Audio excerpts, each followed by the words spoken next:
გან იქ სადაც თავისი გავლენის სფეროები ეგულება და სამწუხაროდ ესეთია საქართველოც. დავემშვიდობებით ბატონ ზაზას ბიბილაშვილს და ახლა არანაკლებ მნიშვნელოვან თემაზე უნდა ვილაპარაკოთ. წინასწარი შეტყობინების სისტემები კახეთი კიდევ ერთხელ სტიქიამ გადაუარა და სეტყვამ გაანადგურა ის მოსავალი, რომელსაც მთელი წელი კახელი გლეხები ელოდებიან და როდემდე შეიძლება ეს ყველაფერი გაგრძელდეს, ამ ყველაფრის თავიდან არიდება შეიძლება თუ არა, ამაზე უნდა გავაგრძელოთ ახლა საუბარი ირაკლი ერაძესთან, კომპანია SST-ის მმართველთან, ვიდრე ჩავთავთ ირაკლი ერაძეს, მანამდე მოვისმინოთ კახელები, რომლებიც კიდევ ერთხელ თავისი უბედურების შესახებ თავად ძალიან ემოციურად ყვებიან. არაფერი აღარ არის 100%-ით განადგურდა, 100%-ით დაისეტყვა. აი რასაც დასეტყვა ქვია. ამ დრომდე აი მუხზე იყო სეტყვა ეხლაც. სახლებში ჩამოვიდა წვიმები, აი. წვიმა კი არა ეს. ტრაგედია, ჩაი რო შეხვალთ. რა ვიცი. ხეზე ფოთოლი აღარ არის აბარა. უძენი აღარა გვაქვს. სახურავები. რეკავთი ქარც მოდიან. დაზვეულიც აგვაქვს ვენახი და რა ვიცი, ხალხი აბა ცარელა დარჩა რა ფაქტიურად. ერთ არ უსურვებთ ესეთ რაღაცას, იმიტომ რომ უხელფასოც არის დარჩენილი ხალხი საერთოდ ხელფასის გარეშე მიწაზეა დამოკიდებული ძირითადად და ისე გამოეცალათ ახლა მთლიანი წლის მარაგი.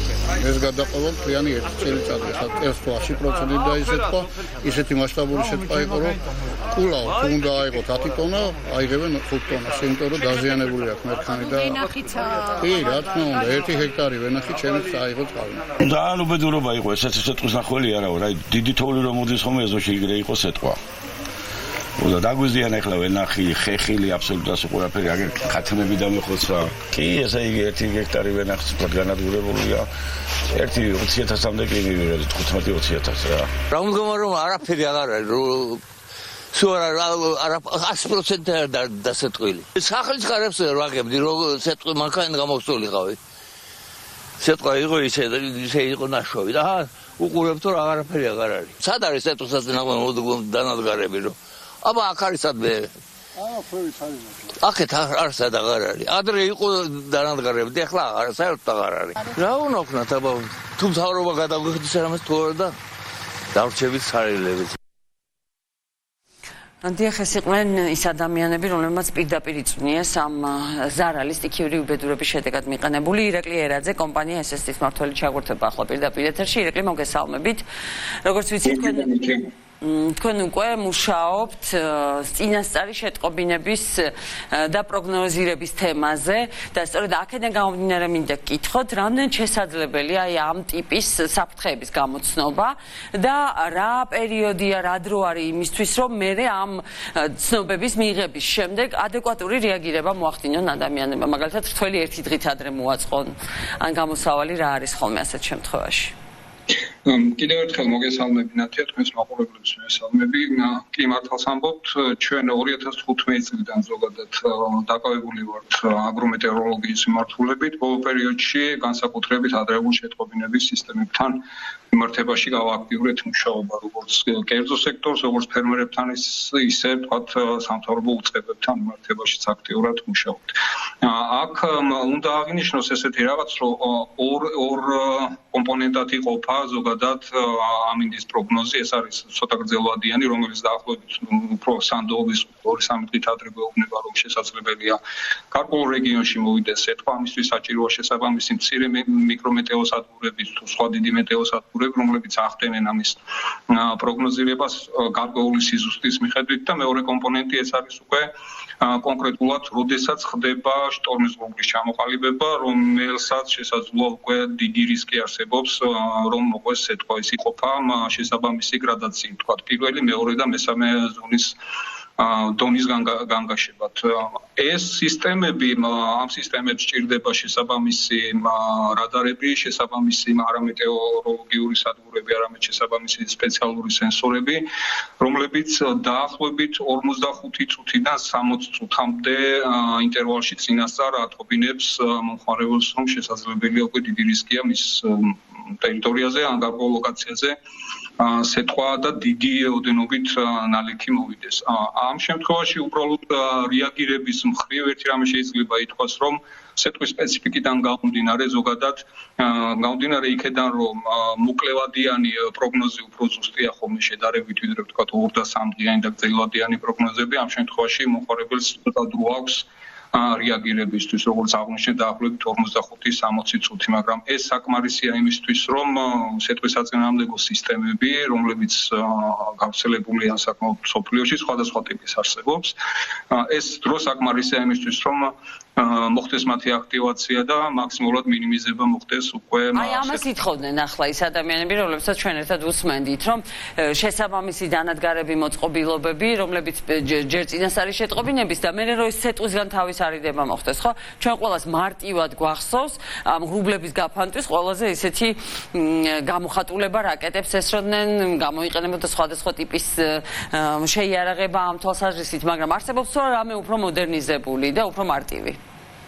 კი არსებობს, ვერ ვიტყვით უფრო მოდერნიზებული, მაგრამ აქ საქმე როგორ არის შეხედეთ, ესეც ორ კომპონენტად იყოფა, თვითონ სიტყვისაწინააღმდეგო სისტემები, ერთი ეს გავრცელებული ბადეები, რომლებიც ძალიან კარგი საშუალებაა სიტყვისგან თავის დასაცავად, უბრალოდ ძალიან ძვირად ღირებული სიამონება. არსებობს აგრეთვე ის, რასაც დელტა იყენებს, კიდევ არსებობს თვითონ HR-ში, ვთქვათ, ღრუბლებში საფრენი აპარატებით ხდება შესაბამისი მანიპულაციები და გარდა ამისა არსებობს ასევე შეკურტალღოვანი, რომელიც შედარებით ყველაზე იაფი საშუალებაა, მაგრამ საკმაოდ ეფექტური.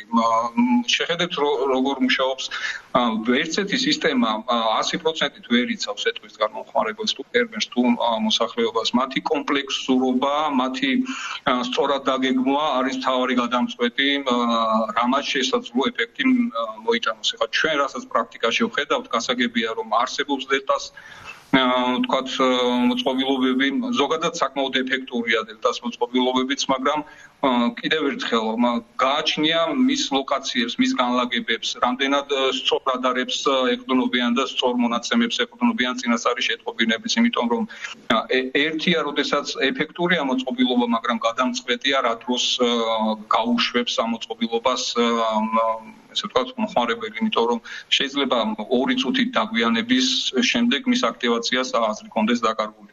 ამიტომ ჩვენ ზოგადად ვემხრობით იმას, რომ იყოს ესე ვთქვათ, დივერსიფიცირებული და სხვადასხვა საშუალებები გამოყენებული.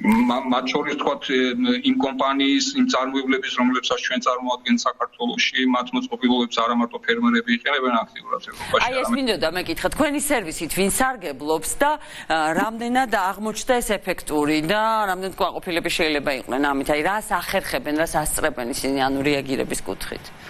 საკმაოდ ეფექტურია, ჩვენ თვალით გვაქვს ნანახი ევროპაში და გასაუბრებულ სანამ წარმომადგენლები გავხდებოდით, ბევრნაირად გადავამოწმეთ გავესაუბრეთ თვითონ ფერმერებს ევროპაში, რომლებიც ძალიან კმაყოფილები არიან. ეს დანადგარი ახალი ტექნოლოგია არ არის, ძველი მოდელია, მაგრამ ტექნოლოგიურად არის იმდენად დახვეწილი, რომელიც ზუსტი რადარული ინფორმაციის საფუძველზე სწორ დროს ახდენს რეაგირებას სრულად ავტომატურად. მისი პლუსი არის კიდევ ის, რომ ის არის საკმაოდ იაფი სხვა საშუალებებთან შედარებით და ეფექტურობას რაც შეეხება საქართველოში ერთ-ერთი ფერმერი იყენებს უკვე ამას მიზანებართვა არ მაქვს თქვა დავასახელო კონკრეტულად, მაგრამ კმაყოფილი ამის შესახებ ინფორმირებულია ვთქვათ გარემოს დაცვის სამინისტროც ჩვენი პარტნიორებიც და კიდევ ერთხელ ვამბობ რომ უკვე მუშაობა იმ კომუნიკაცია ზოგადად იმ ფაზაშია რომ უკვე აქტიურად ხედავთ ინტერესს სახელმწიფო უწყებებიდანაც რომ ზუსტად ისე შეხედონ ამ პრობლემას რომ მოხდეს მაქსიმალურად კომპლექსურად ამის ათვისება. გასაგებია.